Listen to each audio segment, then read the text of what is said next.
신약 성경 사도행전 17장 1절에서 9절까지 말씀입니다.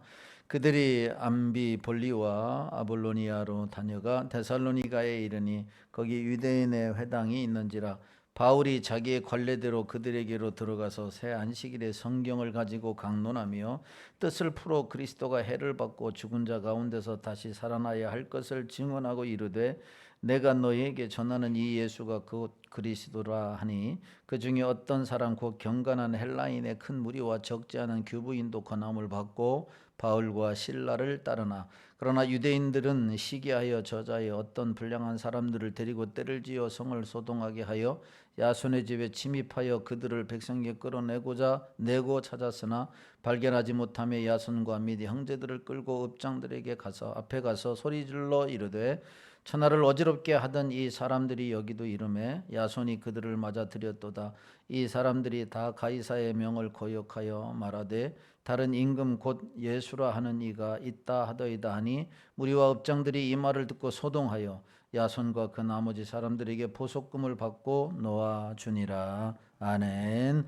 할렐루야. 찬양대 찬양으로 하나님께 영광 돌리겠습니다.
아멘. 기도하겠습니다. 하나님 아버지 은혜와 사랑을 감사합니다.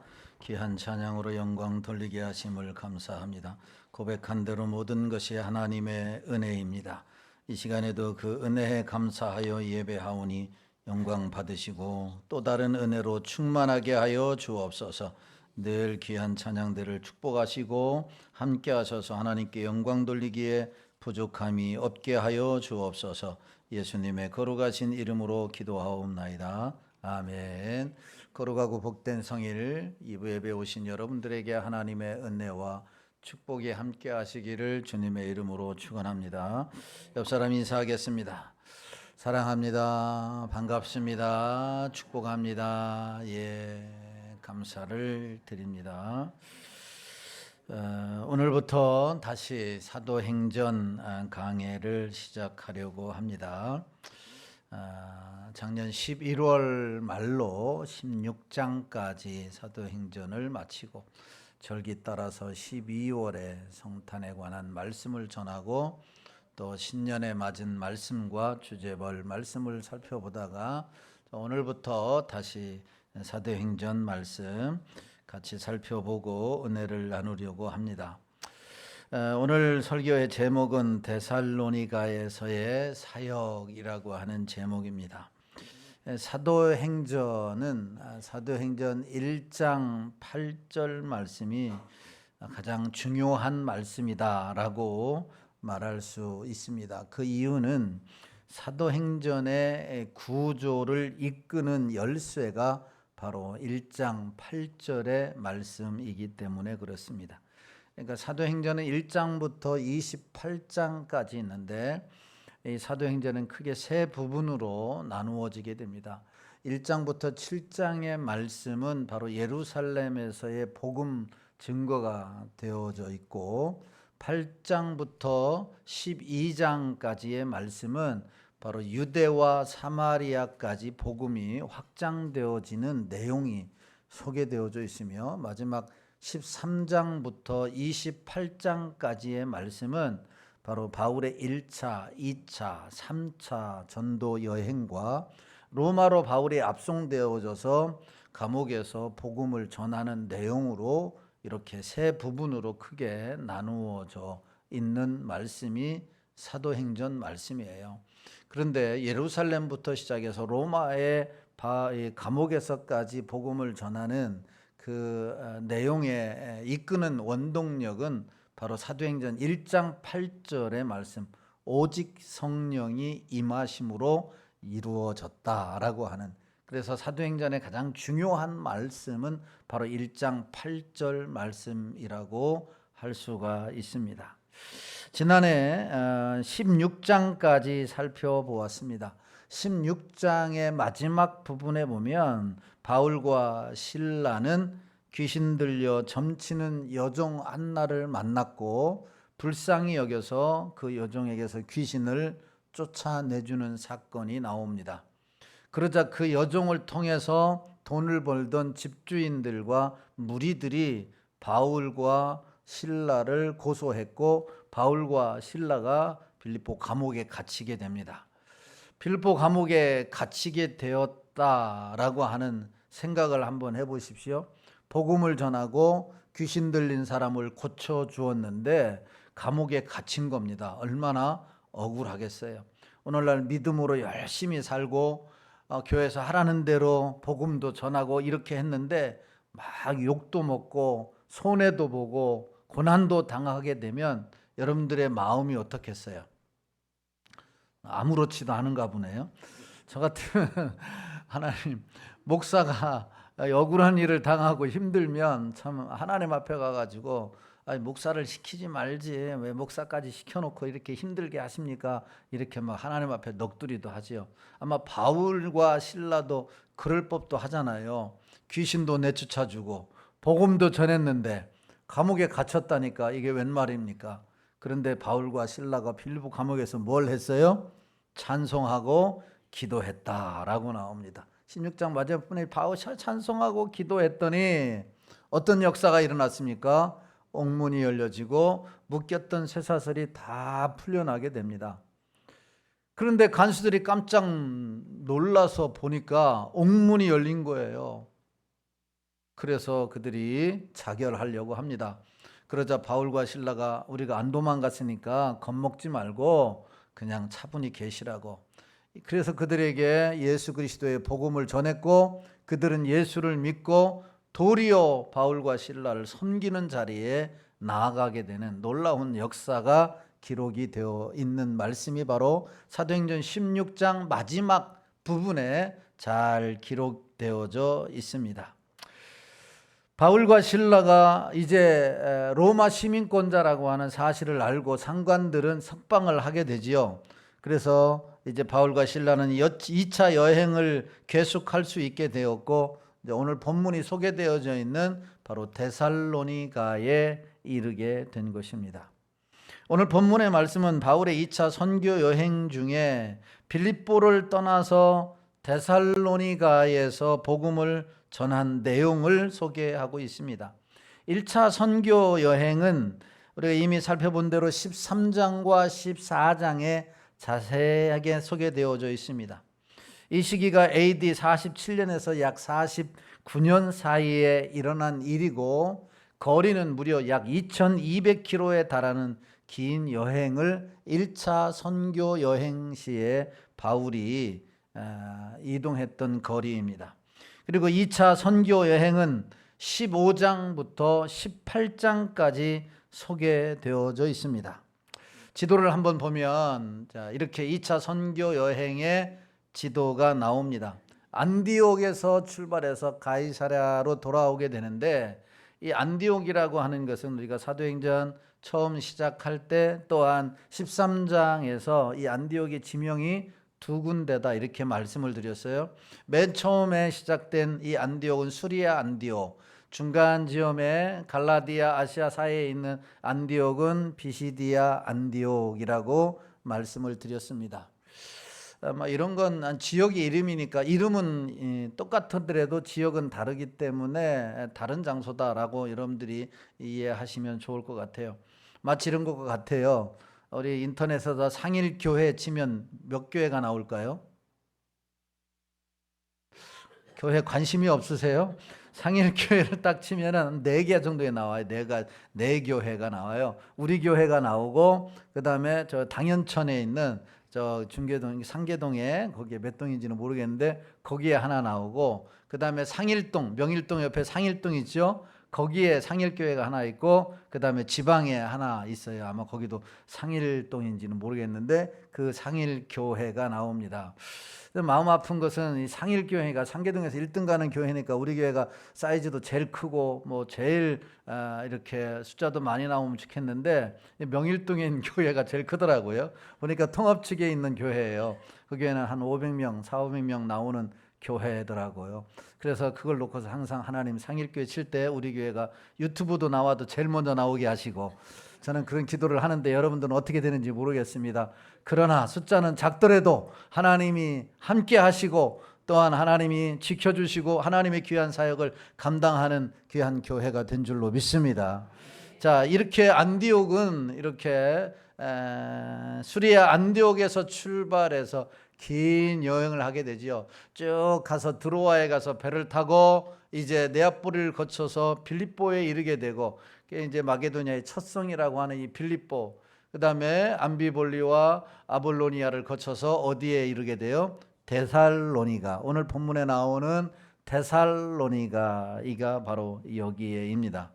이 시기는 49년부터 52년 사이로 거리가 약 4,500에서 5,600km에 달하는 긴 여정이었다. 1차가 2,200km 정도 됐는데 2차는 바로 4,500에서 5,600km가 달하니까 엄청난 먼 거리를 복음을 위해서 아시아와 유럽을 넘나들면서 전한 사역이 2차 선교 여행이었습니다.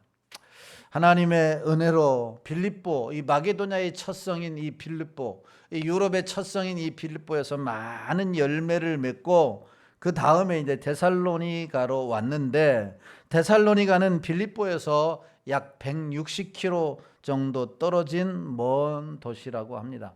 여기에서 한 대전 정도의 거리 정도가 되겠지요. 그리고 데살로니가는 바울의 선교 여정에서 중요한 역할을 했던 도시로 바로 이 마게도냐 지방의 행정적, 경제적 중심지가 바로 어디냐, 이 데살로니가였다라고 하는 겁니다. 행정적 지방, 이 경제적 중심 도시가 바로 이 마게도냐였던 것이죠. 이게 유명한 도시가 데살로니가입니다.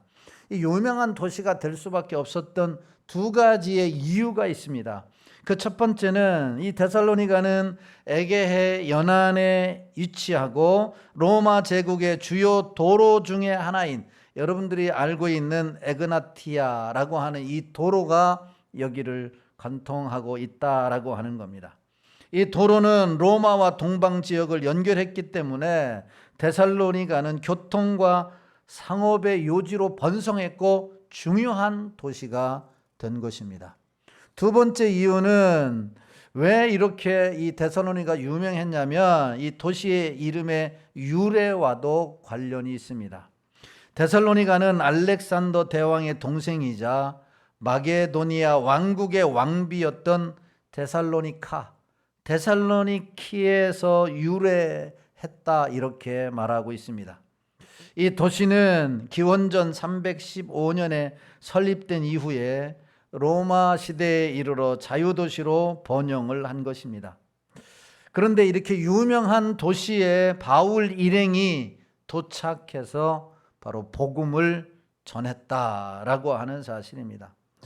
자, 오늘은 유명한 이 데살로니가 도시에서 바울이 어떻게 복음을 전했는가, 그리고 복음을 전한 결과가 무엇이었는지 함께 살펴보고 은혜를 나누려고 합니다.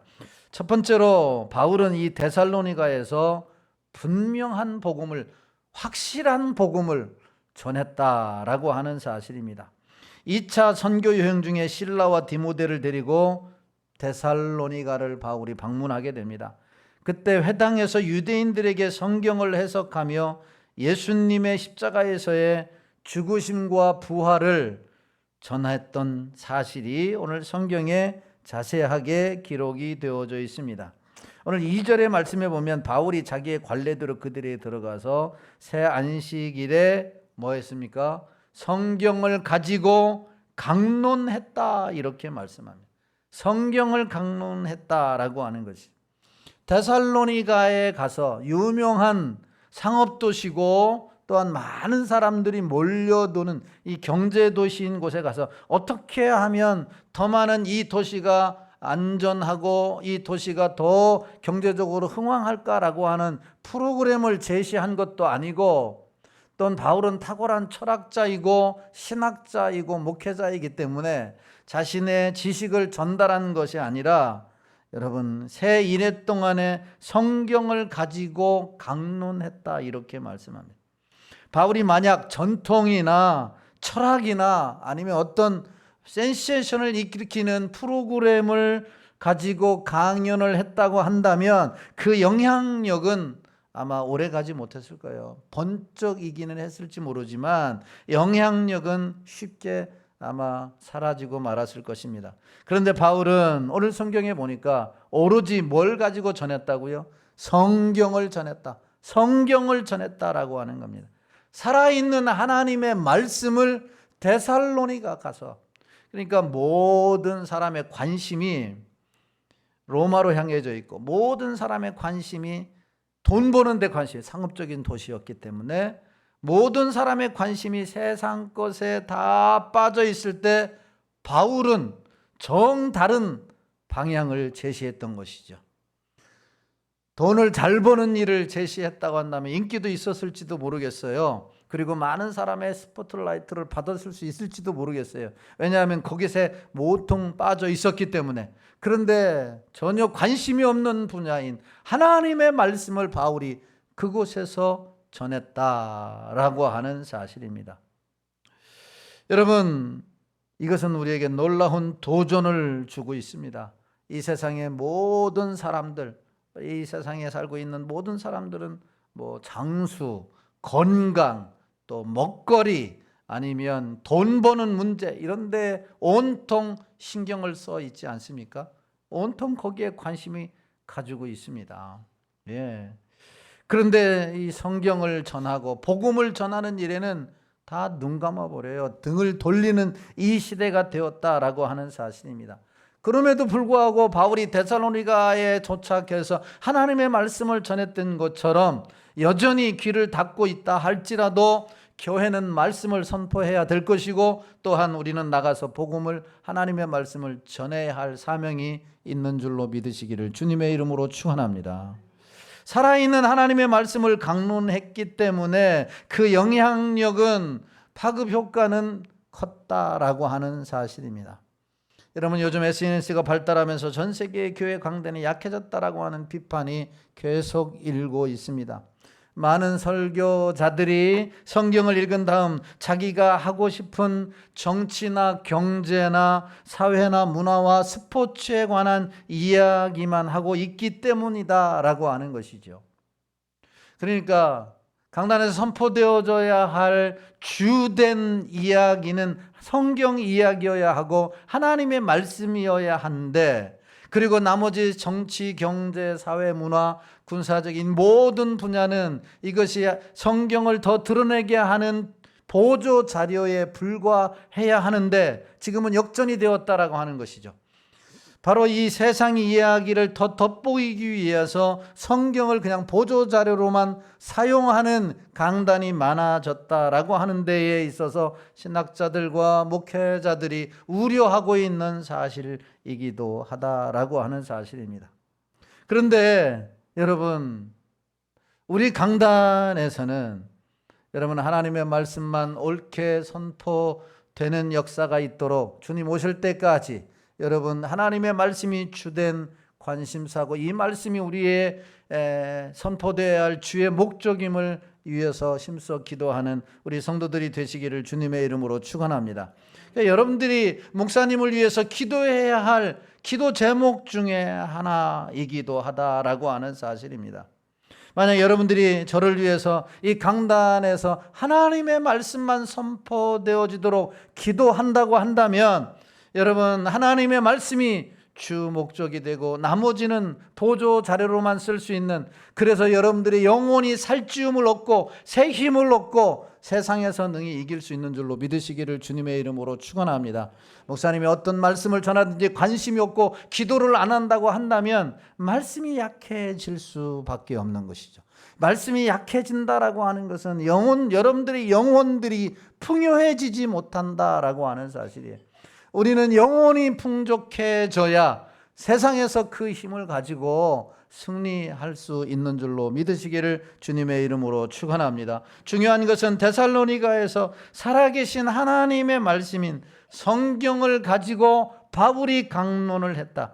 이게 바울 사역에 기초했던 것이죠. 그리고 이 성경의 말씀을 전할 때 그의 핵심이 무엇이느냐? 바로 예수 그리스도였다라고 하는 사실이. 자, 오늘 3절 말씀을 같이 봅니다. 시작. 뜻을 풀어 그리스도가 해를 받고 죽은 자 가운데서 다시 살아나야 할 것을 증언하고 이르되 내가 너에게 전하는 이 예수가 곧 그리스도라 하니. 아멘. 여기 뜻을 풀었다라고 하는 것은 바울이 자신이 낭독했던 말씀 가운데, 자신이 선포했던 말씀 가운데 영광스러운 주님의 메시지의 뜻을 풀었다라고 하는 이야기입니다.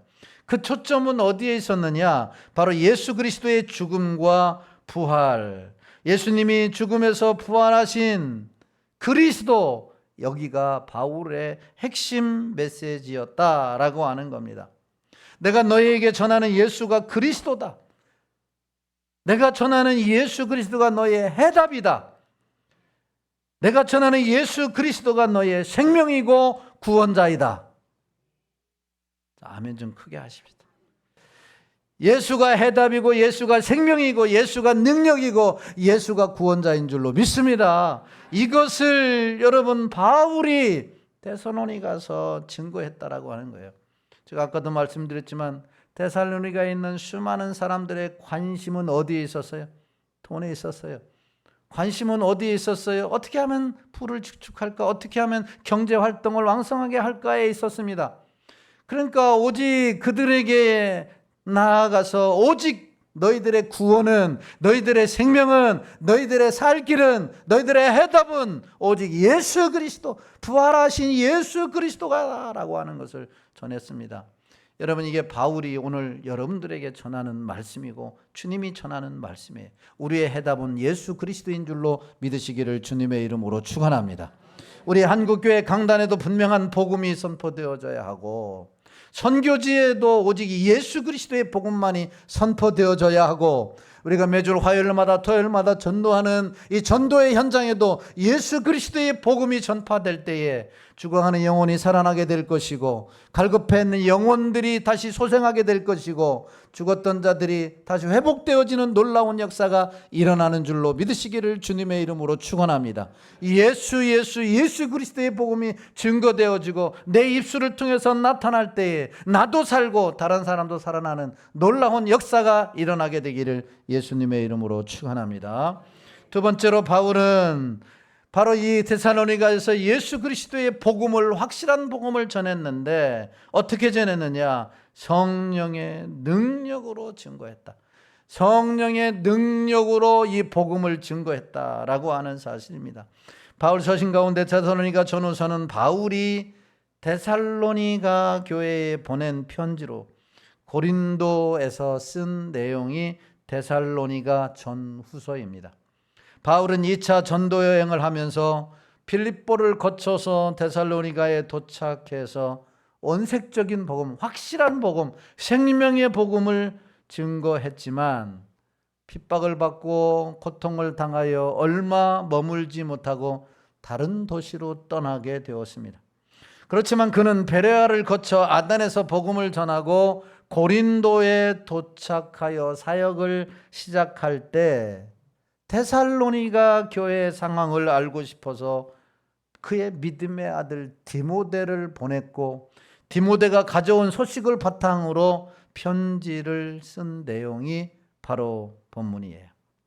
데살로니가 전서를 쓰면서 과거 데살로니가에서 어떻게 복음을 전했는지를 말씀하고 있는 내용이 데살로니가전서 1장 5절의 말씀이에요. 1장 5절 말씀을 봅니다. 시작. 이는 우리 복음이 너희에게 말로만 이른 것이 아니라 또한 능력과 성령과 큰 확신으로 된 것임이라. 우리가 너희 가운데서 너희를 위하여 어떤 사람이 된 것은 너희가 아는 바와 같으니라. 아멘. 바울은 너에게 복음을 전한 것은 단순한 말로, 단순한 지식으로만 복음을 전한 것이 아니라 세 가지 중요한 단어가 나오죠. 능력과 성령과 큰 확신으로, 여러분, 능력과 성령과 큰 확신으로 복음을 전했다라고 하는, 각자의 단어지만 능력과 확신이 성령의 역사로 나타난 결과라고 하는 것입니다. 그러니까 이 말씀은 성령의 능력과 성령이 주시는 큰 확신 속에서 복음을 데살로니가에 너희들에게 전했다라고 하는 것입니다.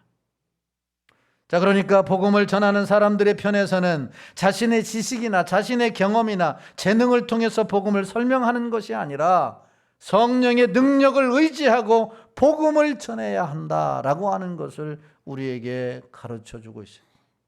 고린도전서 2장 3절 4절에도 바울이 이렇게 고린도 교인들에게 말합니다. 시작. 내가 너희 가운데 거할 때에 약하고 두려워하고 심히 떨었노라. 내 말과 내 전도함이 설득력 있는 지혜의 말로 하지 아니하고 다만 성령의 나타나심과 능력으로 하여. 아멘. 내 말과 내 전도함, 내가 너희들에게 성경을 가르치고 너희들에게 복음을 전하는 것은 내가 설득력 있는 지혜의 말로 하지 아니하고 다만 성령의 나타나심과 성령의 능력으로 했다라고 하는 거예요. 여러분, 이것은 바울을 좀 이해하면 얼마나 바울이 성령의 능력을 사모했고 성령의 능력을 의지했는가를 알 수가 있어요. 바울이 어떤 사람이에요? 탁월한 신학자고, 바울은 탁월한 철학자고, 하나님은 지식에 탁월한 자라고 하는 사실입니다. 어느 누구와 이야기를 해도 꿀리지 않고 지식으로 제압할 수 있는 능력자였다라고 하는 거죠. 그럼에도 불구하고 하나님의 말씀을 가르칠 때는, 하나님의 복음을 증거할 때는 자신의 말로 하지 않았다, 자신의 지혜로 하지 않았다. 무엇으로 했다라고 하는 거예요? 성령의 능력으로 행했다. 그렇다고 한다면 우리는 바울보다 더 많이 배웠나요? 우리는 바울보다 더 많은 지식이 탁월한가요? 우리는 바울보다 더 같은 논리를 우리는 펼칠 수 있나요? 여러분, 그렇지 못하잖아요. 그렇다면 우리는 복음을 전할 때, 우리는 주님의 일을 할 때에 무엇을 의지하고 해야 돼요? 성령의 능력. 할렐루야. 성령의 능력. 성령의 능력이에요. 여러분, 제가 설교를 준비하고 탈구를 한 이후에 주일을 기다리면서 제가 하는 기도가 딱 한 가지밖에 없습니다. 성령님 역사하여 주옵소서. 제가 개떡까지 말해도 우리 성도님들 찰떡같이 알아듣게 하여 주시고, 하나님이 참으로 말을 하더라도 저들이 은혜 받는 놀라운 은혜가 있게 해달라고 기도합니다. 저는 설교를 잘하는 목사가 아닙니다. 그리고 설교를 잘하는 목사가 되기를 원치 않습니다. 제가 설교했을 때 은혜 받는 설교가 되기를 원해요. 하나님, 제 설교에 은혜가 임하기를 원하는 거죠. 이것은 내 힘으로 하는 것이 아니라 여러분, 성령이 임할 때 가능한 줄로 믿습니다. 성령이 역사할 때 가능하다라고 하는 겁니다. 제가 누누이 강조를 했지만 영국의 스펄전 목사님이 목회할 때에 어디 가서든지 그가 말씀을 전할 때 은혜 받을 수 있었던 것은 지하의 기도실에서 300명 이상이 말씀을 전할 때마다 하나님의 은혜가 임하도록 기도하는 그 기도, 성령의 역사가 임하는 그 기도가 있기 때문에 그가 하나님의 말씀을 전했을 때 어떤 말씀이든지 은혜가 되었다라고 하는 사실입니다. 성령을 의지하고 설교를 하는 것과 그냥 하는 것의 차이는 나도 알고 여러분도 아는 것입니다. 그래서 성령의 능력을 의지하고 능력을 힘입어하는 목사가 되도록 저는 늘 기도합니다. 여러분, 이것은 저만 이렇게 해야 하는 것이 아닙니다.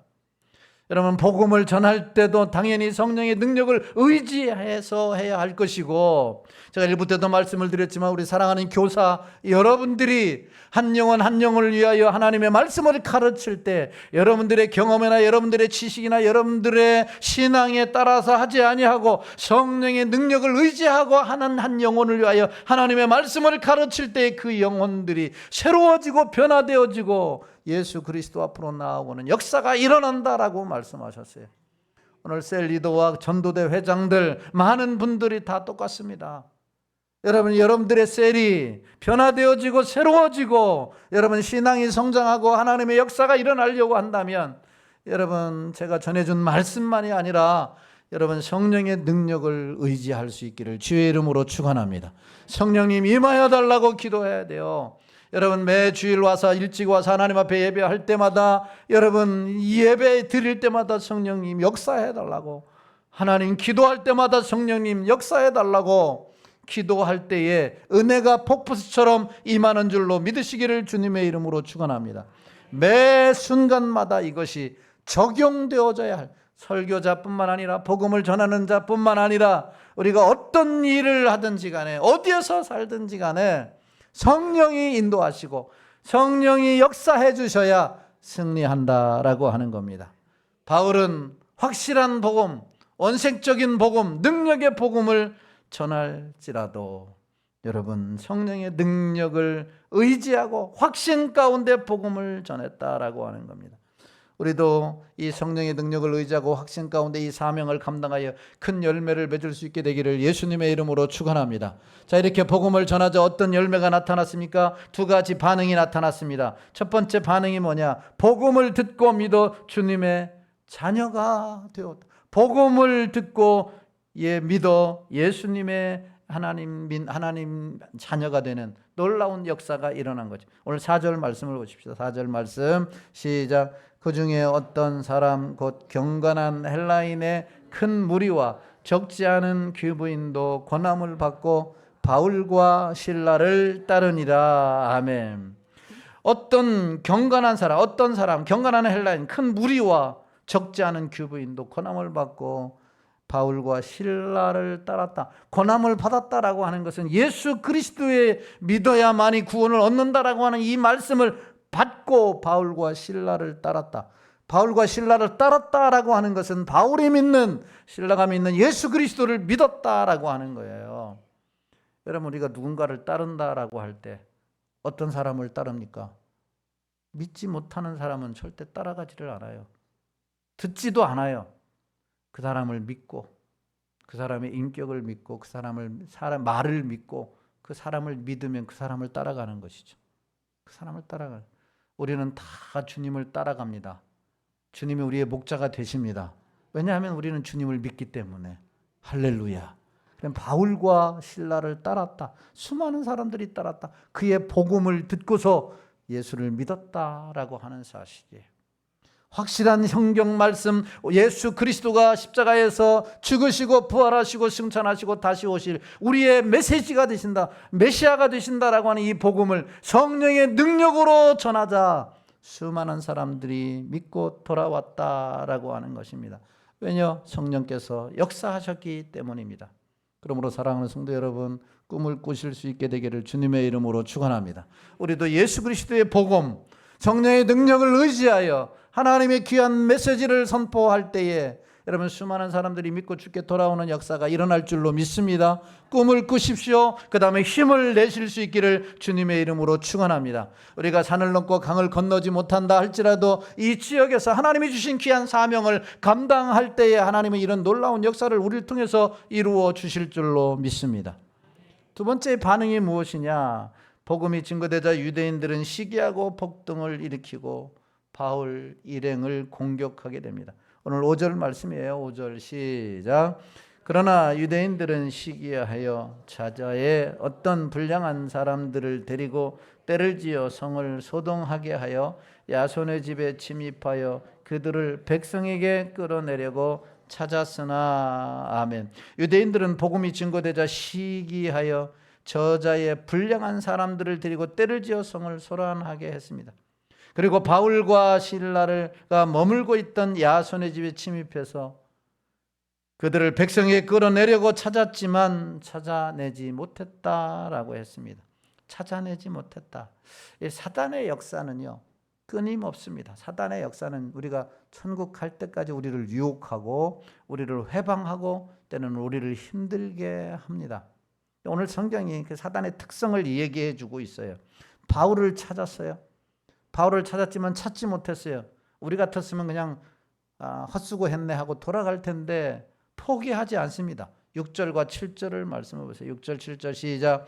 발견하지 못하매 야손과 및 형제들을 끌고 읍장들 앞에 가서 소리질러 이르되 첫날을 어지럽게 하던 이 사람들이 여기도 이르매 야손이 그들을 맞아 들였도다. 이 사람들이 다 가이사의 명을 거역하여 말하되 다른 임금 곧 예수라 하는 이가 있다 하더이다 하니. 유대인들은 야손과 몇몇 성도들을 붙잡아 광장에 끌어간 후에 성읍의 관리들이 보는 앞에서 아우성을 쳤습니다. 가이사의 명을 거슬려 다른 임금 곧 예수라 하는 이가 있다고 이들이 주장한다라고 하는 말이에요. 여러분, 이 말은 가벼운 말이 아닙니다. 이들에게 지금 무슨 누명을 쓰냐면 정치적인 반역 혐의를 씌우고 있는 거죠.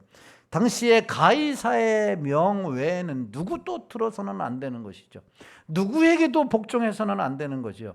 그런데 지금 바울과 그의 일행과 야손 또한 누구의 말에 순종한 거예요? 예수의 말을 들은 것이죠. 예수가 왕이다, 예수가 임금이다 라고 하는 이 말씀을 전한 것이죠. 그래서 이들이 전한 것은 진리임에도 불구하고 지금 유대인들은 정치적인 반역 혐의로 이 복음이 전파되지 못하도록 회방하고 있다라고 하는 사실입니다. 그러자 어떤 일이 일어났습니까? 8절 말씀해 보세요. 시작. 무리와 읍장들이 이 말을 듣고 소동하여. 아멘. 무리와 읍장들은 데살로니가 지역의 치안과 행정을 담당하는 로마 당국과 관리들입니다. 마음속 깊은 불안과 불확실성에 휩싸여 당황하고 동요했던 것이 분명하다. 소동했다라고 하는 사실입니다. 하지만 성읍의 관리들은 사태를 정확하게 파악할 수가 없었기 때문에, 유대인들의 말만 들을 수 없기 때문에 무작정 구금에 둘 수가 없어서 9절의 말씀에 보면 야손과 그 나머지 사람들에게 보석금을 받고 놓아주니라 그랬어요. 정확한 사실을 알 수 없기 때문에 얼마나 성읍들의 이 관리들이 지혜로운가를 알 수 있습니다. 여러분, 우리에게 이것은 무엇을 가르쳐 주느냐? 복음을 전할 때는 선교지나 이 땅에서나 또한 우리 교회 안에서도 마찬가지예요. 두 가지의 반응이 일어나는 거예요. 진정한 복음을 전했을 때 이 두 가지 반응이 일어나는 겁니다. 여러분, 헬라인 귀부인들과 많은 무리들이 예수님을 믿고 따르는 사람이 있는가 반면에 시기하고 질투하고 반역하고 회방하는 무리가 있다라고 하는 사실이에요. 그러므로 우리는 주님의 일을 할 때에 시험 들을 이유가 없는 것이죠. 이 사실을 안다면 우리를 칭찬해주고 우리를 인정해주고 우리를 높여주는 사람이 있는가 반면에 꼭 우리의 등에다 대고 비수를 꽂는 사람도 있을 수 있다라고 하는 거예요. 그럴 수 있나가 아니라 그럴 수 있다. 이 사실을 알면은 누가 뭐라고 해도 여러분 시험 들지 않아요. 우리 성도들은 어떤 상황에서도 낙심하지 말고 주님이 주신 사명 따라 나아가는 우리 성도들이 되시기를 주님의 이름으로 축원합니다. 여러분, 물론 사람인지라 물론 감정을 가졌기 때문에 낙심도 되고 좌절도 되지만, 그러나 여러분, 사도 바울과 같은 사람도 감옥에도 갇히게 되고 매도 많이 맞게 되고 시기와 질투는 아무 일도 아니었다라고 하는 사실이에요. 여러분, 이것을 우리에게 오늘 가르쳐주고 있는 것이죠. 우리가 복음을 전하는 곳에는 반드시 이런 아름다운 열매도 나타나지만 이런 핍박도 있는 것이에요. 우리가 신앙생활을 하는데도 마찬가지예요. 직장에서 여러분은 우리가 그리스도인이라고 하는 걸 다 알잖아요. 여러분들이 직장생활을 하는데 내가 예수 믿는다라는 걸 모르는 사람은 아무도 없잖아요. 그렇죠? 몰래 신앙생활 하는 사람이 있어요? 내 옆에 앉은 직원도 내가 예수 믿는 줄 모르고 그렇게 사는 사람도 있어요? 그런데 진짜 예수 믿으면 말은 안 해도요, 예수의 향기가 납니다. 할렐루야. 목사는 내가 목사라고 안 했는데도 아유 목사님이시죠? 어떻게 알아요? 귀신같이 알았네. 예수의 향기가 나니까. 할렐루야. 다 나온단 말이에요. 장로님이시죠? 어떻게 알았어요? 다 알아요. 직장생활 하면 예수 믿는 사람들은 예수 믿는다는 걸 다 알게 되어 있다라고 하는 사실이에요. 그래도 여러분, 이 직장생활을 하는 가운데에 나에게 우호적인 사람도 있고 나에게 반감을 가진 사람이 있을 수 있어요.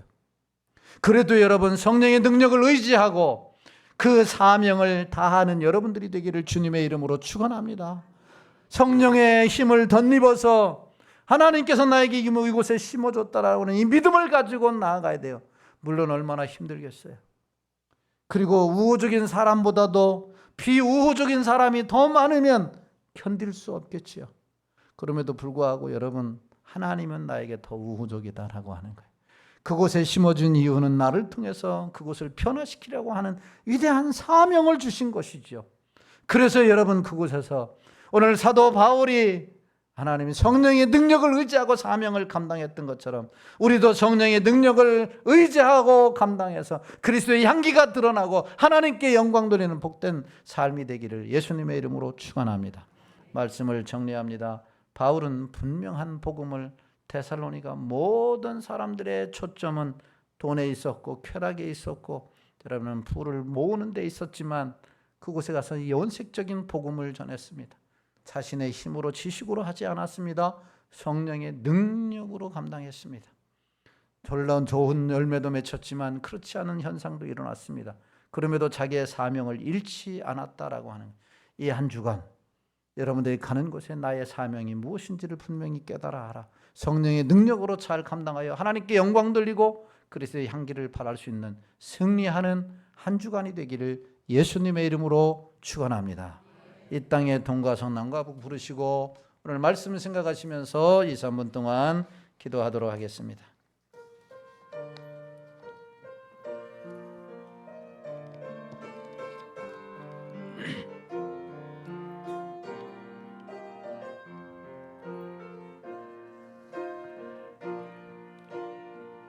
이 땅에 동과 서남과 북 가득한 죄악 용서하소서.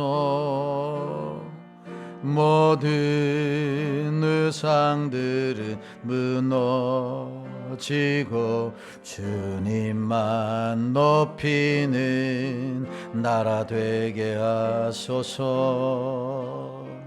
이 땅에 지친 모든 영혼 주 예수 사랑 알게 하소서. 저들의 아픔과 눈물 씻는 주님의 보혈 이 땅 치유하소서. 성령의 새바람 이 땅에 불어오소서. 주의 연그 생기로 우리를 다시 살리사 이 땅에 하나님 영광 거하는 그런 나라가 되게 하소서. 열방에 하나님 영광 거주는 그런 나라가 되게 하소서. 성령의 새바람 영의 새바람 이 땅에 불어오소서. 주의 연그 생기로 우리를 다시 살리사 이 땅에 하나님 영광 거한 그런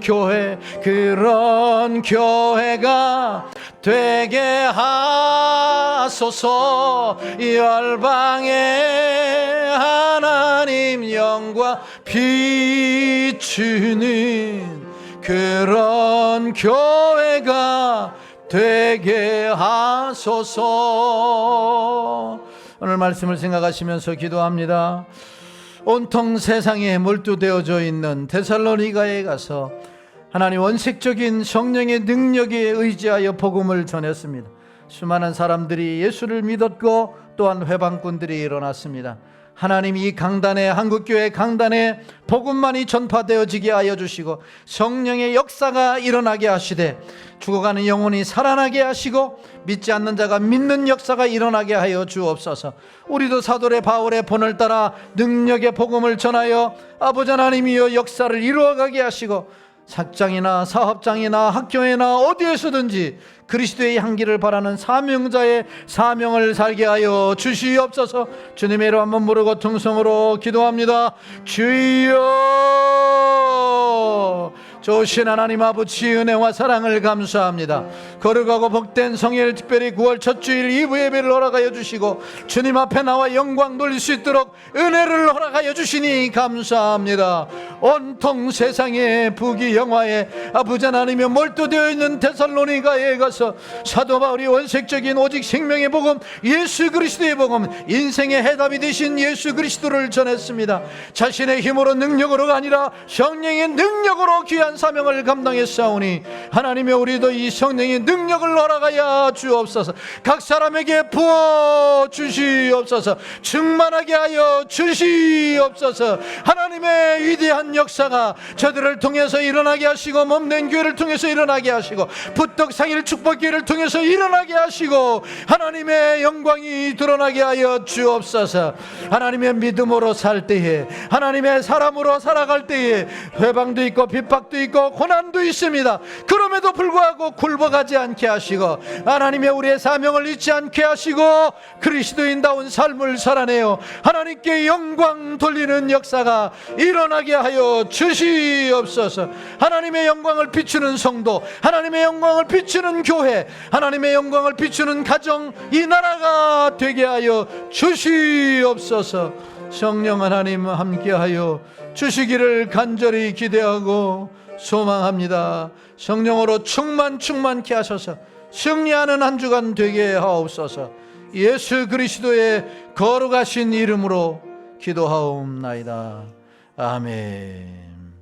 지금은 교회의 머리가 되신 우리 주 예수 그리스도의 은혜와 하나밖에 없는 독생자를 우리를 위해 내어주신 지금 만극하신 사랑하심과 성령 하나님의 유로교통 내주인도 역사 충만하심의 은혜가 성령의 기름 부으심으로 충만하여 하나님의 복음을 전하여 아름다운 열매를 맺되 어디에서든지 성령의 능력으로 승리하기를 작정하고 돌아가는 성도들 머리머리 위에와 가정, 직장, 사업, 자녀들 위에 이 나라 이 민족과 부떡 상일 축복교회 위에 이제로부터 영원토록 함께 있을지어다. 아멘.